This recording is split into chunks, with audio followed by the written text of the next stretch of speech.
নমস্কাৰ, Assamese daily tips নামৰ YouTube চেনেললৈ স্বাগতম জনাইছোঁ। আহক আজি জানি লওক 17 নৱেম্বৰ সূৰ্যৰ কৃপাত কোনকেইটা ৰাশিৰ ভাগ্যোদয় হ'ব।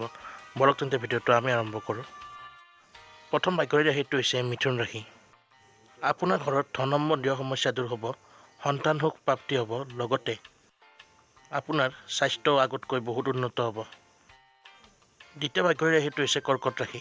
আপোনাৰ জীৱনত বিভিন্ন সুখৰ উপৰিও আপোনাৰ বৈবাহিক তথা দাম্পত্য জীৱন সুখৰ হ'ব। জীৱনসংগীৰ লগত সম্পৰ্ক মধুৰ হ'ব আৰু যিসকলে প্ৰেম বিবাহ কৰিম বুলি ভাবি আছে তেওঁলোকে সেই কাৰ্যত সফলভাৱে আগবাঢ়িব পাৰিব।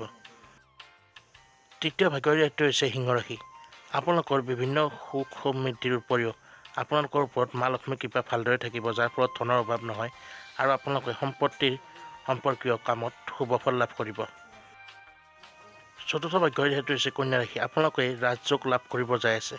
আপোনালোকৰ জীৱনত বিভিন্ন সুখ সমৃদ্ধি বৃদ্ধি হ'ব, কিন্তু স্বাস্থ্যৰ প্ৰতি অলপ আপোনালোকে যত্ন ল'ব, অলাগতিয়াল খাদ্য নাখাব, লগতে আপোনাৰ পৰিয়ালত মান সন্মান বৃদ্ধি পাব। পঞ্চম ভাগ্যৰ ৰাশিটো হৈছে তুলা ৰাশি। আপোনাৰো জীৱনত বিভিন্ন সুখ সমৃদ্ধি বাঢ়াৰ লগতে আপোনাৰ জীৱনত ধন আহিব, লগতে স্বাস্থ্য আদি বহুত ভাল হ'ব।